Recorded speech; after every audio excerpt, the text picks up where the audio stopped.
guys, Paul here with a New Year's message that I want to give regarding, it was a conversation I had with somebody and had a family member going through some very difficult circumstances. And a lot of you have been through that. I remember it was a song back in, I guess it was the 70s maybe, you may remember it.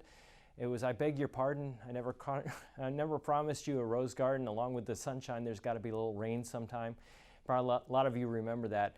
Kind of life goes through ups and downs, and it made me think of basically the stock market and investing and life in general. And I thought I would just do a little New Year's message on that, because one of the things we got to talking about is how we tend to have these messages that we picked up from our parents, people in our past.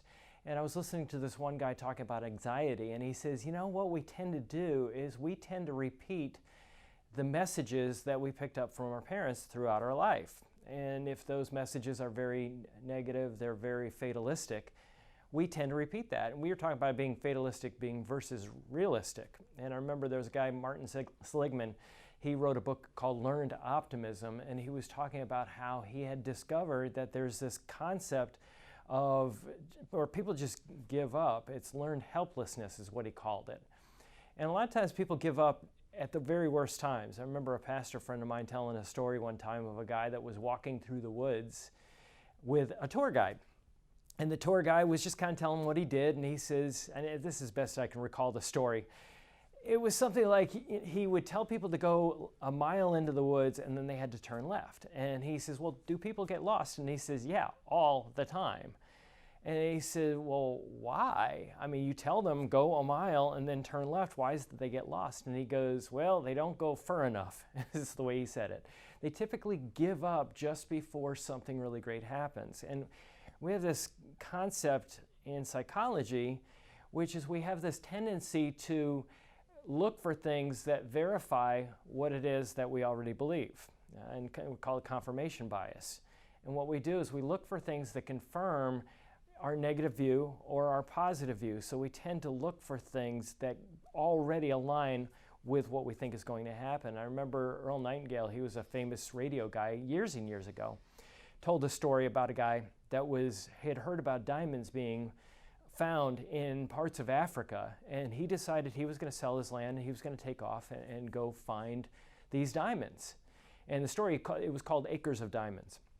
And what happens, he spends his entire life and he dies broke, is what ends up happening at the end. Meanwhile, back at the ranch, the place that he sold, the largest diamond that had ever been mined was found. And with the stock market, we find that often we go through these difficult times and sometimes we look for what's called capitulation. And what that means in English is a lot of times we look for when people have just given up. And then usually that's when the miracle actually shows up. So a lot of people right now this time of year, my biggest prediction for 2023 is there are going to be people all over the place trying to predict where the market's going to go, what's going to happen next. And the reality is they have no idea.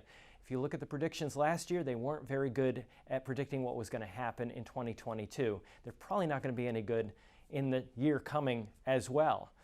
But they do that because, it's just human nature. Even investment advisors, especially investment advisors, tend to do that. So that's why you see that the research on investment returns with advisors is just as bad as with clients. And that's why I look at the way we do things as not trying to predict the future as so different. It is so different because we don't try to do that and we don't try to figure out where things are going to go next. And the reality is, to be a successful investor, you don't have to be able to predict the future. So Happy New Year 2023. Look for the good. It's out there. It may take a little bit of looking. I don't want to be Pollyanna and say that everything's always going to be good, but life has its ups and downs, and so does the stock market. Happy 2023, folks.